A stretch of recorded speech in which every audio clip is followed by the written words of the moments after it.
Welcome to a beautiful day. The sun is shining and we are on our way to Sailboat, where Gunnar is super excited because this is the place where the Vendée Globe starts. The race is not this year, but it's also the place where a lot of the IMOCA boats are residents.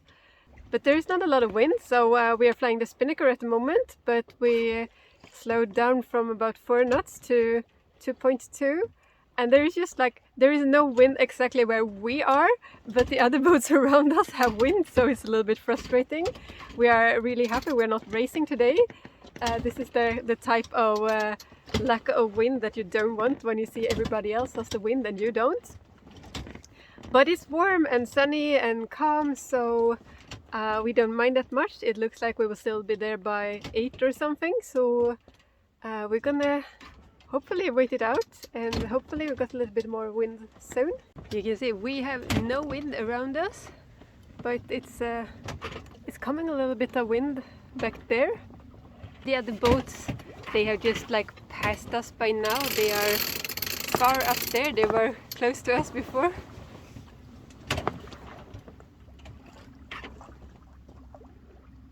I'm done with this. Too little wind for you. Yeah, too little wind for me.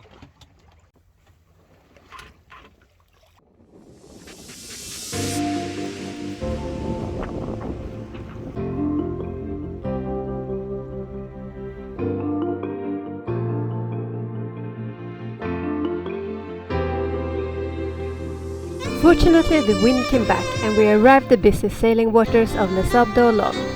The marina was very well managed with a welcome platoon and surprisingly price-worthy, only around €14 a day for our boat. Gunnar spotted the IMOCAs already when we were driving in here, so that obviously was his first priority. This is the start and finish point of Vendée Globe, the one-man round-the-world race without stop. It's kind of extreme, and they do it in these kind of boats, IMOCA 60s. And well, this is kind of the most extreme racing machines for long distance sailing. We also happened to arrive as some sort of harbour festival ended, and it turned out to be right at the end of the dock for the extreme race boats. I think the happiness for Gunnar increased as he realized he could have the Vendée Globe beer glasses. Worth €1 to keep the gas. Chanson française, pop rock anglaise, un petit peu de tout. J'ai commencé en douceur avec Alain Souchon parce que j'adore ce personnage. Et ses chansons aussi.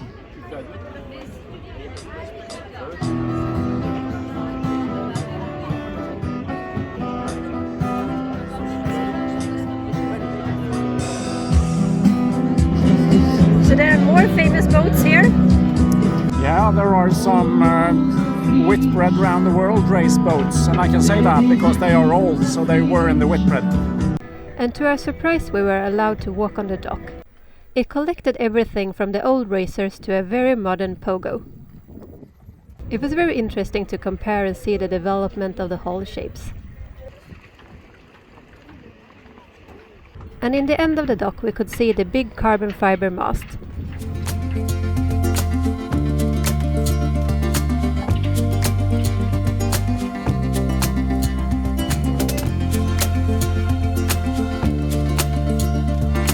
Even the IMOCAs have developed quite a bit, but at least one of the boats were the modern type with the sharp foils padded in. After a while even Gunnar had enough of looking at the boats, and from the marina and the festival area we could choose from walking to town or take a little convenient ferry boat. But it was already late and we wanted to see more of this town. So we went back the next day, and this time we decided to try the electric ferry boat.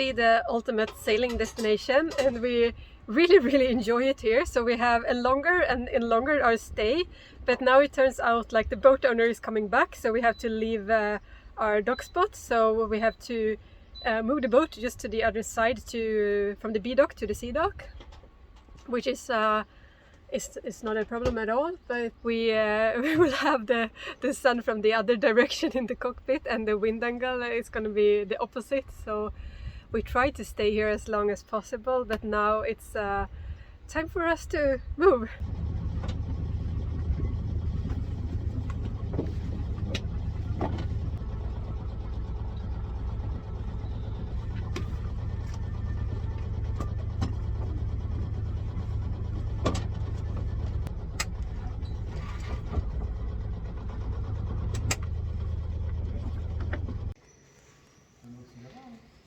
Staying longer made us discover the seashell art of the town Il-Penot, an entire neighborhood where all walls were decorated by multicolored seashells.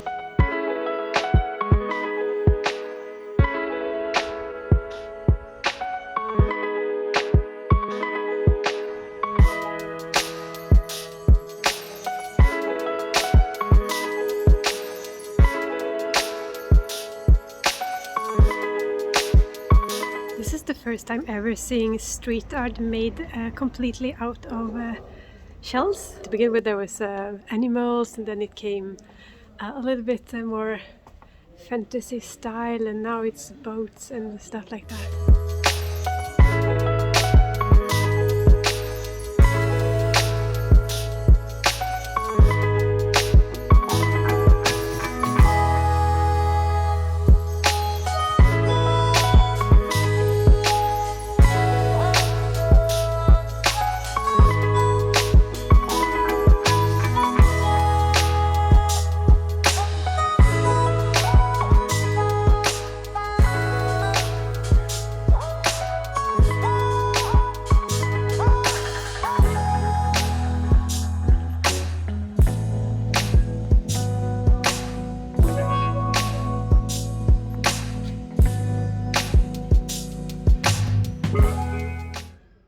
We are leaving Les Sables-Olonnes, and we're on our way to La Rochelle, but we probably make a little stop on the way there. We've seen an island with a small town that seems really cute, so I think we have the right time to pass there and to actually enter the marina.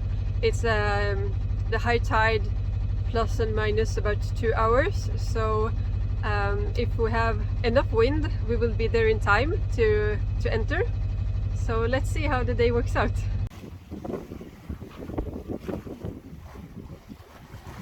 We were pretty happy doing around 6 knots in this wind, but the fact is that every other boat is overtaking us. We're the slowest boat on the sea still.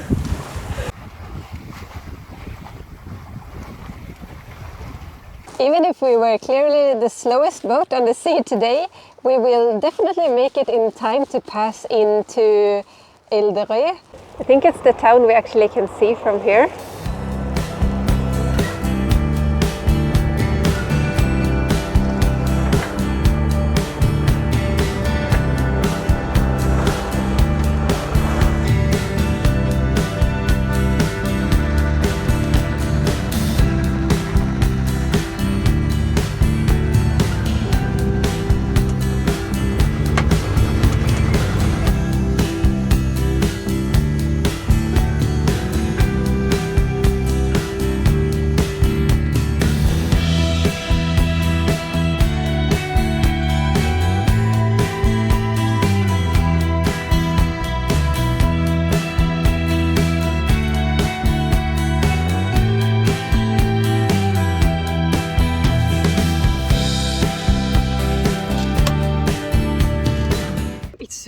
Really hot in here, but it's looking like no place we've been in France so far.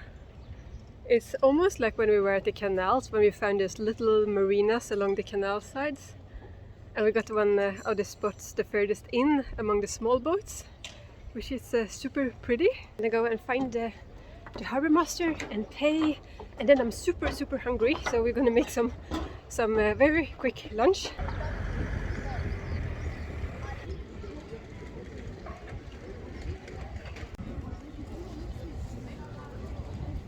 We soon discovered walking along the stone houses in the village was a good idea this day to cool down a bit.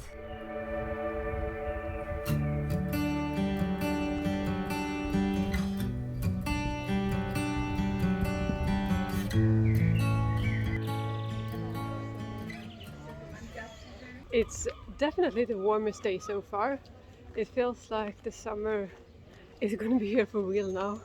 We were so hot in the boat, so now it's actually really nice walking in the shade.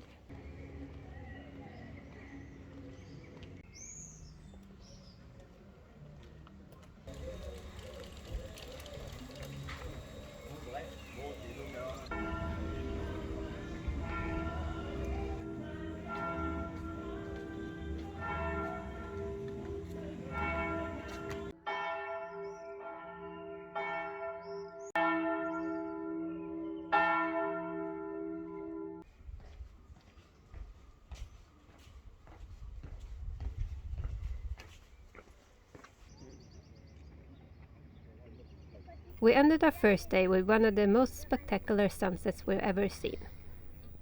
This island also has a giant prison, and if I'm not wrong, this is the place from where the prisoners, like in the old times, were deported to the French Guiana. So it's massive. It's really big. So I don't know if there's... I think it seems like it's still an active prison, but I guess a lot of people had a really bad time here. And a lot of regrets, perhaps. If you have read the book Papillon, this is where he in fact sat before being shipped to the colonies. And under the bridge we discovered another thing that we did not yet know the story about, that there was some big donkeys. It turns out that this island is not only famous for the jail, but also for donkeys in pyjamas, and they're supposed to be very close by here in the park, so I'm gonna take a little bit of walk to see if I can find them.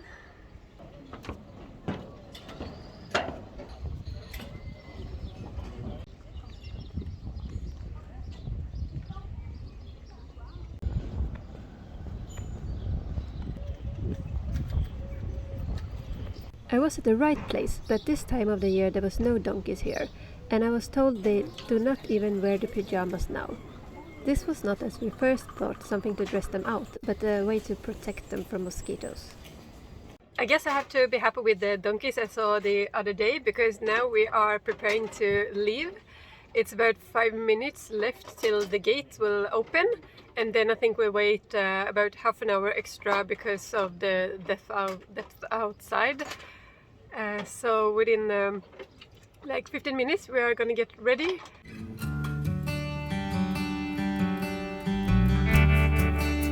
Now we are let out of the harbor and on our way. It's nice to have a little breeze again. It was really hot inside there just before we left. So we've been cold for so long, but now when the summer came, it just came massively. We really enjoyed this week and hope you liked the episode. Please give it a big thumbs up if you did.